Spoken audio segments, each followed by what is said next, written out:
When I broke my ankle playing basketball in college, I felt a passion for essentially helping people get through their injuries and back to normal as soon as possible. And the first product I actually made was a crutch that doesn't hurt your underarms. And this product, I had an initial design I applied while I was in college to accelerator programs and eventually got into one in Memphis. And so I just went ahead and dropped out of college and went all in. From there, the journey is pretty long ride, pretty crazy, but eventually led me to where I am here.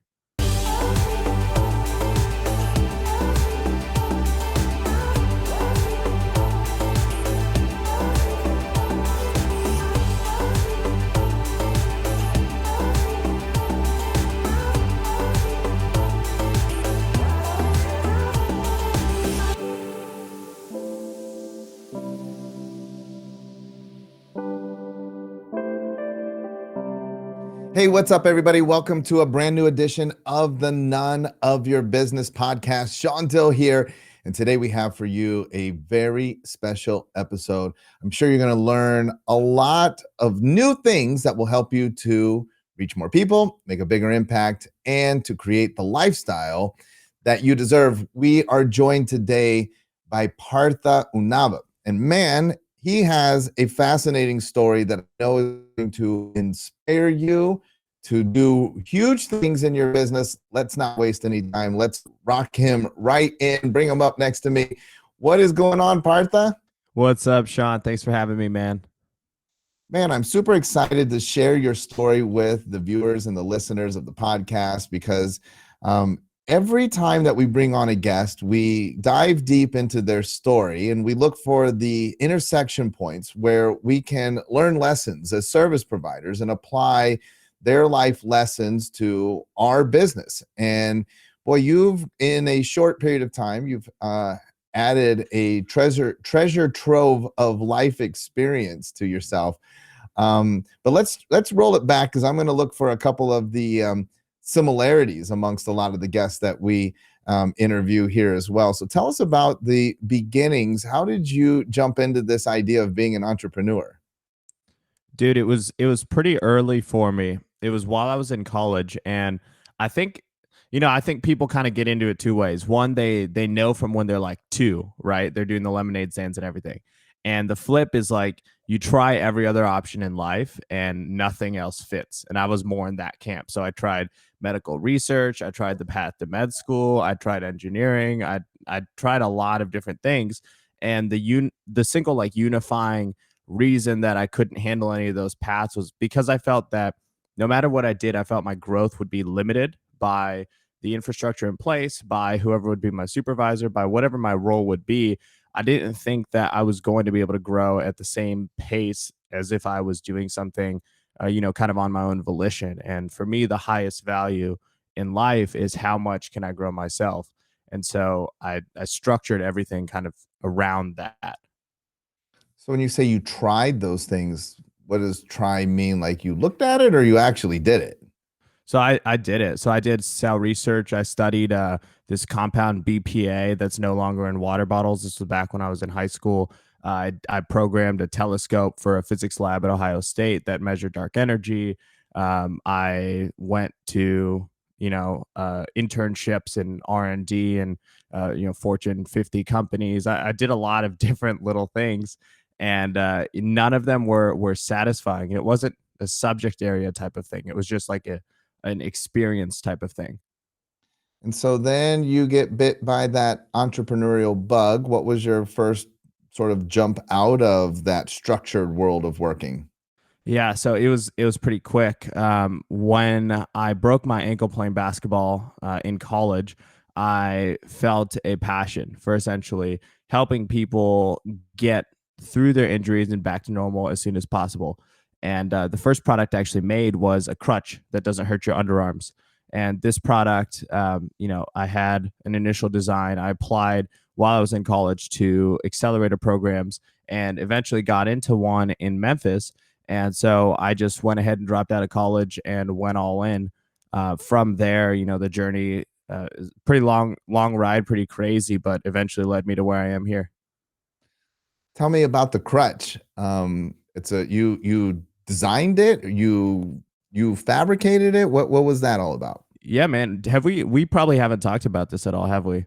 Well, I know of it, but not I don't know the particulars, the specifics of Yeah, it. dude. So basically, I looked at crutches and saw that a lot of them pinch in the axillary nerve in the underarm, and created a design that offloaded from the underarm onto the side of the body and the forearm in a unique way. So it was a hybrid between a forearm crutch and an underarm crutch. If you guys are familiar or listening, um, I've got a patent for it, utility patent.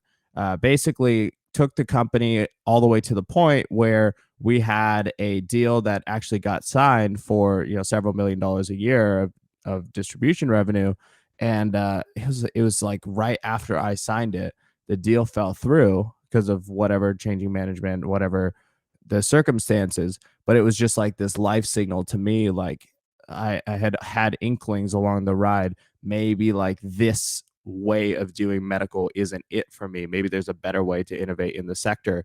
And that led me to looking at Lasso, essentially trying to find a way to build innovation in the health space, but also package it with great customer experience and leverage sales channels like direct to consumer and e-commerce that were more of a meritocracy as opposed to a lot of the bureaucracy that's in major healthcare systems. Where's the crutch today? Oh, so actually, you're an investor in some of that in the IP. So we're sitting on it right now. We'll probably do something with it, but it just didn't make sense with the timing of where we were at.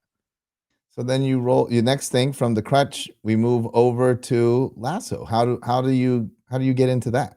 Yeah, dude. So it was the same context. Basically, with the crutch, I found that I was successful from the standpoint of being able to create a product that people wanted that was better than the standard of care. I was able to manufacture it. I was able to do, supply chain, warehousing, distribution, and actually sell, a decent number of units. So we were doing some pretty decent numbers on online and in hospitals. Ultimately what ended up happening was the when this larger distribution deal fell through, that was kind of what we had been working toward for a couple of years.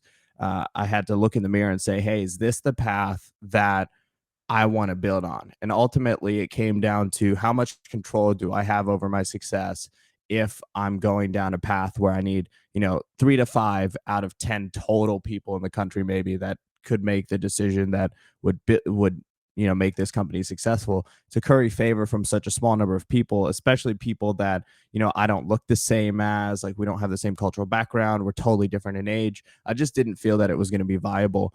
But then through more of a personal and inward search, I found that my passion was far more around how I was building the business. So, branding, flair, like designing products for people and leveraging cultural value and cultural influence to get people to make healthy decisions. And I saw this powerful paradigm that when you have a great brand, you can actually change consumer behavior. And so, my thought process was essentially, hey, well, I can make a bunch of products. I have a lot of skills, right? But rather than overutilize my skills to try and solve a problem, why don't I build better problem identification and solution skills, and then use my technical skills in the best way possible in that context? And so I took a step in a more abstract sense and looked at what I was doing with the crutch, which was innovating in the DME sector, durable medical equipment in healthcare.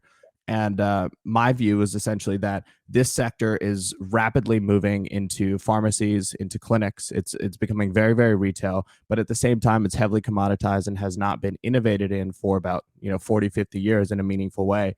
So I saw a ton of white space in which I could innovate, but at the same time, take those innovations and design them for the consumer market to be able to help people live healthier, active lives on a daily basis. So rather than solving something after the injury, I saw a more meaningful way to integrate, preventive health into people's lives. So what's the journey to get to the first lasso product? So that was quick. So at that point, I had a lot of the engineering skills I needed. So the thought process was essentially, hey, we've been, working on selling these crutches. Let me just flip the script. The crutch you can only sell, in the 1 hour after somebody gets hurt. That's when they need it. But how can I find something that will sell before, right after an injury, and then far after an injury, so I can sell it to somebody at any point in their lifetime? And that was a kind of a step back moment in terms of looking at all the technologies in the space and all the different use cases, and for me, there's kind of a second part to my story. After I broke my ankle in rehab, the second phase of that, the following summer, I taught myself how to dunk. So I put on 10 inches on my vertical, added 25 pounds of muscle, and just went at it for 10 weeks of very, very concentrated work. And that showed me a whole lot about the body. It showed me the power of stability training, of improving movement rather than just focusing on muscle gain, improving just essentially the dynamics of how our body works and also the neuromuscular connections at the same time. And that's what led me to Lasso, essentially saying, hey, there's a lot of power. And really, like, if you think about it from an ROI perspective, like the area in your body where you can get the best bang for your buck in terms of, movement benefit compared to work put in my opinion, is joint stability. It's ligament and tendon strength support and the neuromuscular signaling for proprioception, coordination, and balance. And so creating a technology that we could integrate into apparel for Lasso was the easy part, but finding the premise was, where the 5 years, 6 years leading up to that, that's where all that work paid off. Look at you laying down the proprioception. That's awesome. How tall are you, Partha? I haven't met you in person yet. I'm going to see you in a couple of weeks. How tall are you? I'm 6 foot. 6 foot. Can you still dunk today? I had a car accident last year, but give me like 2, 3 more months, I'll be dunking again. Love it. I love Yeah. it. All right. So we start to figure out that we can take your skill set and we can apply that into a product. Basically, we come up with this idea of joint stability, and then we begin to roll this out. And the first product that shows up is the sock, correct? Right. Right. And the sock And was, purely strategic. The whole idea was, let me create a product everybody can wear so that I can get this technology out into the world, try literally every market, and then aim the brand at the ones that work.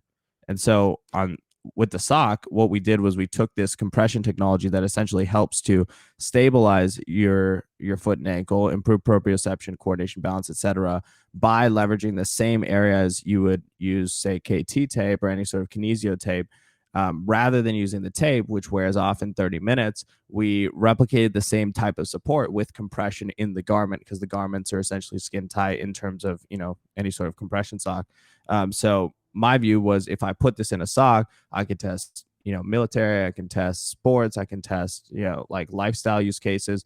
And through that, we built this massive and very diverse customer base that is crazy passionate about the technology we use in our products. And it helped us kind of get a foundation as to where we were going to build the brand and the business in the long term. and I want to reiterate because what stands out for me is that it is not just a compression sock. It's not like that is not accurate to say, oh, it is a compression sock. It's part of it, but it also has this other component, as Partha was talking about the reinforced areas that give the same effect as like using kinesio tape. Um, Also almost borderline like just taping your ankle or taping your joint for those that play sports, right? And how Yep. even psychologically, how Yep. important that is, right? As well. And so the product in mind, phenomenal. Which is why one of the reasons why when I was able to see this, I was like, yes, this is genius. This is a product that can revolutionize the space, not only on the consumer side but also on the medical side. But you then in the company, obviously extremely smart with your engineering mind and creation of this product. But then when we look on the business side, you were able to either strategically or fortunately or by sheer luck, you tell us, you're able to penetrate into the athletes and find fairly quickly some high profile athletes that found results utilizing the wearable and began to help you, endorse you, collaborate, invest. Tell us about how that came to be, because I'm sure that in the business world, especially in amongst entrepreneurs, finding strategic collaborators is key, but most people just don't know how to do that. How did you find all of these key strategic people? Yeah, it's so interesting. I get this question a ton from people on LinkedIn, which is how did you meet so many athletes or how did you get into the circles you're into? And I think of it totally the opposite. It's not that I had to change to fit into another circle, but is that I had to change myself to get those people to want to meet me. And so a big part of that for me, I mentioned self growth from the beginning of this. A big part of that was spending focused time on a daily basis for several years, improving myself, working on my mental blocks, figuring out what makes me insecure and why, and understanding those triggers in my personality so that when I'm conversating and, meeting people, rather than being defensive, rather than being, overly a fan of a person, rather than, losing my sense in a moment, I'm able to stay a lot more in the present and enjoy myself in whatever context I'm in, and at the same time live with a sense of truth. And I think that when you have that kind of confidence about how you live and how you move, you know people just want to hang out with you who match that same energy. I've met a lot of athletes that don't have a lot of self-confidence, surprisingly, or don't have their mental health together, and those are not athletes that I'm very tight with, right? And it's that just kind of how it goes. But I think it's not so much about whether somebody's famous. It's way more about their mental makeup. And like, I mean, that's obviously, how what we get along on, Sean, is this kind of like desire to always get better. Like, I see a lot of the work that you do with your clients, with Black Diamond Club, with the workshops and masterminds you host. And there's a lot of passion for both from both of us in this desire to not only improve ourselves but to elevate everybody around us, as much as possible. And I think that those values just kind of put you around great people. So you became like a magnet. You made yourself attractive to the connections that you wanted to have. Did they just then they just those connections just came about because you set your intention out into the universe and that happened, or did you have to do anything particularly to then actually close that gap? 100%, 100% fate. I mean, legitimately, every single person I've met who's famous was introduced to me. I've never asked to meet anybody. And it only came from the fact that I didn't care about meeting people for their fame. I only care about meeting people for the sake of what I'm building and how I can get from where I'm at today to where I want to be tomorrow. And all of my friends, who made those introductions for me, I think had a sense like, hey, if I connect Partha with them, it'll make me look good because he's working hard on this thing and it's going well. And at the same time, it might create some value for them. Whereas, if somebody is pressing you like, hey, can you introduce me to this person? Can you do this? Can you do that? It's like, well, maybe I don't want to. And I think like life is very much about maintaining a sense of curiosity in the way that you approach your job. And I think it's about maintaining a sense of passion for what you do. And when you have those two things, anybody else who's on that same path is just, I think, naturally going to find you because there's a decent sized community, but it's not nearly as big as I thought it was when I was a kid. Obviously, super humble. Tell us a little bit about how Lasso is doing today. Were you selling just 3 or 4 socks, or like how's it going? It's been going pretty well. I think the thing that has been a huge blessing with Lasso has been being able to surround ourselves with a lot of legends in the sports industry and a lot of key figures in the industry.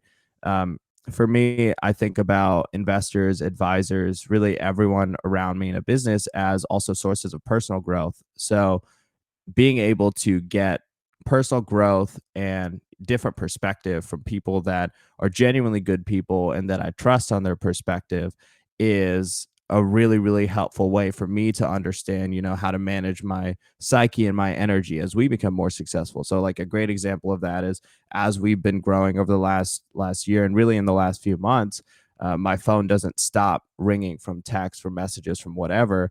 And in the past, I've always felt this like compulsion to respond to all of these things. And so I've had to learn how to manage my time and energy better, how to separate myself from the digital world a little more so I can retain a sense of, sanity at the end of the day.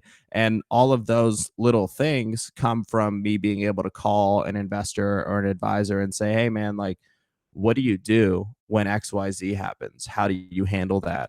And just being able to learn from it. So I really think about business far more because I mean you're with everyone you work with all day. You're going to be with these people for years, right? So I've never worked with somebody that I'm not like 100% down to spend time with and learn from and grow with. And I've been very strong from day one about saying no to people who were approaching with the wrong outcome kind of goals in mind. Like when you're building a company, it's going to be an up and down road. It's going to for sure take longer than you think it will, and it's going to be a lot more expensive than you think it will. So anybody who joins for those pure financial reasons isn't going to be a great fit for an early stage business. But everyone who joins from a values connection is going to be exactly who I want to be around, because those are the people who are going to ride with me long term. And this business I've always seen is just like the setup for me. Like I think there's a tax if you're not born into a trust fund in the US, and the tax is all the equity you sell in your first company. But after that, you're wealthy enough to own the whole thing. And then you get to really make some money and do some cool stuff. So for me, it's like this one, the mentality from day one has always been, let me learn as much as I can. Let me spend time around great people and let me be inspired and live an inspired life. And, after that, we'll just see what happens. So what is the future? We've got the socks and look, we've got some gear. Everybody needs to go to what's the website? LassoGear.com. Yeah. Lassogear.com, Lasso. Get you some awesome gear. They got great hats. I've got the camo hoodie. I think Lacey's got the tie-dye hoodie, or maybe she's got the camo. They got all kinds of cool stuff. So you could get that if you want to rep the brand, which is a great idea. But also you can pick up the socks, and they've Yeah. got the crew length. They've got the knee high. Pick you up one of those. My good friend Dr. Shane Smith said that when you put these Lasso socks on, it's like tiny hugs for your feet. Like legit, you put the sock on, you're gonna be like, this is not an ordinary sock. It Yeah. just feels different. You can wear them day to day. They come in white, they come in black, so you could throw them on with your dress pants if you want to rock the dark colored socks, or if you're playing some NBA ball and you want the black crews, you can do that too. I'm telling you, you're going to love these socks. So make sure that you check it out, lassogear.com. But what's the future? What's next? Are you going to become the sock mogul, or do you have some other things coming out under the Lasso brand? So we have essentially the same way we stabilize and support the joint and the foot and the ankle and the sock, we're able to do in other garments as well with our IP. So later this year, in the next month and a half, we're rolling out a ton of colorways. We're doing brand collaborations now. So we're able to print these really crazy, cool patterns, designs, etc. on the socks. We've got compression shorts coming out that carry our technology, knee sleeves, arm sleeves. The vision for this brand is essentially to build a whole portfolio of and essentially apparel products that one would wear in an athleisure context on a day-to-day basis that provide measurable improvement to how we move and live every day. My goal is to help people have a brand that they can go to where you're going to look cool, the brand's going to have cultural values, so people are going to see you as cool, and at the same time your health is going to be measurably improved. And I think hitting all three of those marks it's a special thing for society, and I'm really committed to building that. Yeah, I mean, and that's super important for everybody watching. Look, we've talked about in the past people like Michael Port who have come on and talked about speaking and the stages and giving a presentation or a workshop or a keynote, and moving somebody in helping to change the way they feel first, so that you could change the way they think second, so that you can change behavior or change what they do third. Well, Partha's got all three things all wrapped up here, because with the colorways, with being cool, because it is a cool brand. It's not it's not something you're buying at the going down to the drugstore that grandma and grandpa, you don't look like an old man or an old woman wearing the gear. So it's cool, and people will look at that and be like, hey, people ask me all the time when I have my Lasso stuff on.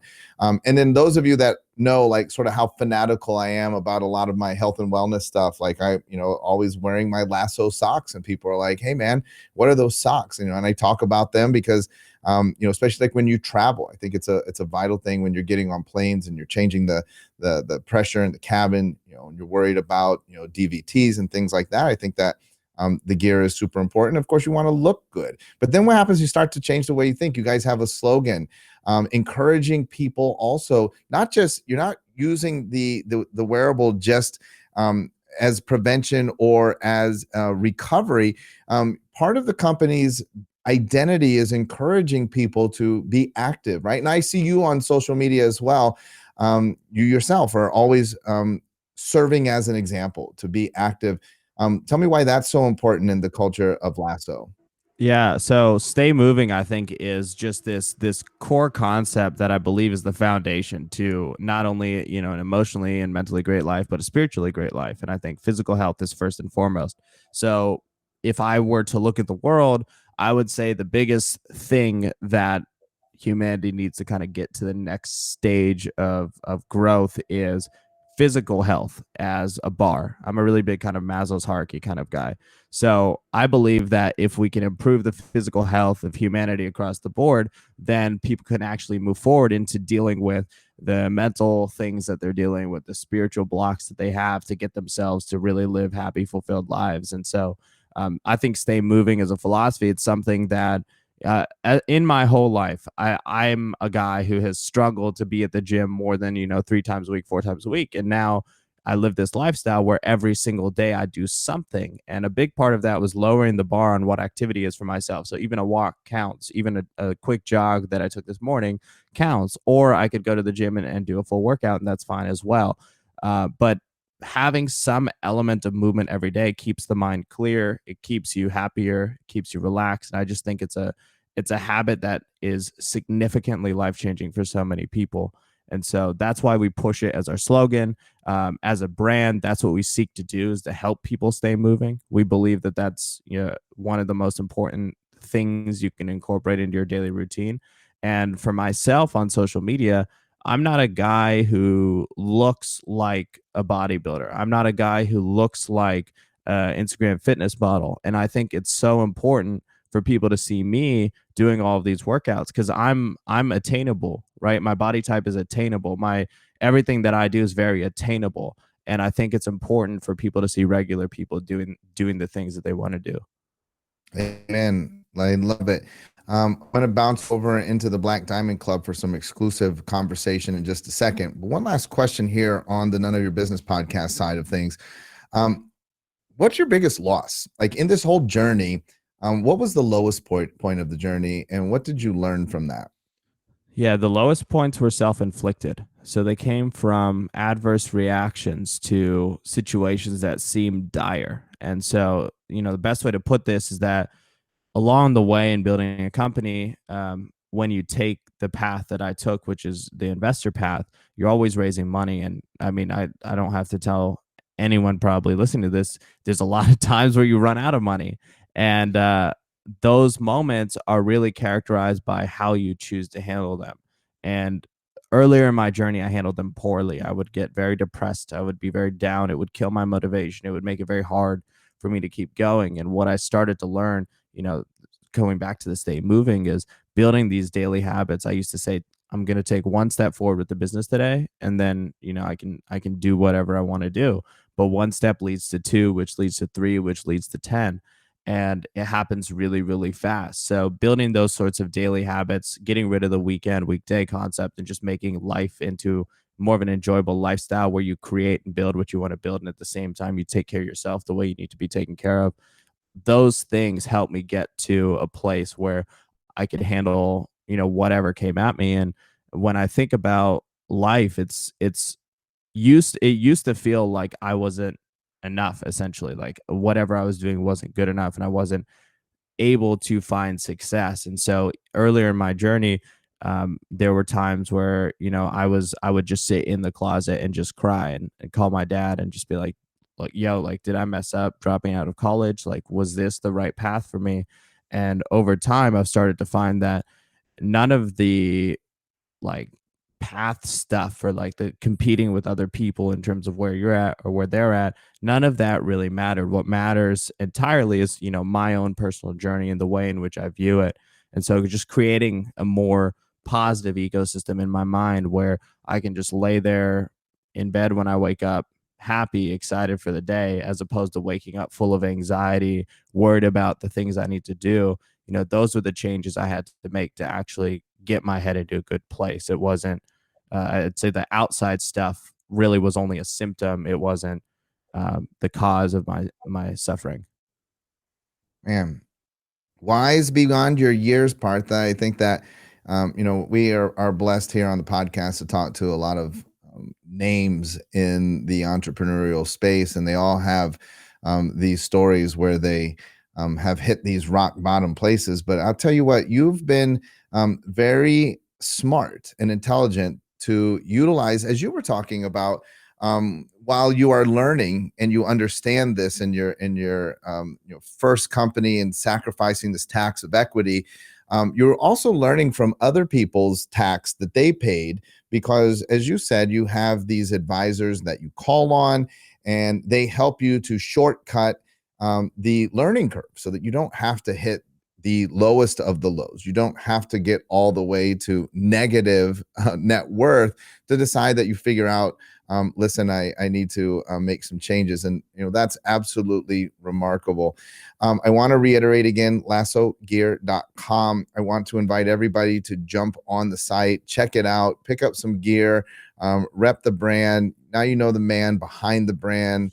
And obviously, this guy's got it together. This brand is going big places very, very soon. Check out the socks. And as he said, a lot of cool products going to be coming out here over the course of this next year. I'm super excited about it. You guys know I play a ton of golf, and I'm super excited to get some of the other stuff and have people ask me like, what the heck is that? And then tell them all about Lasso Gear.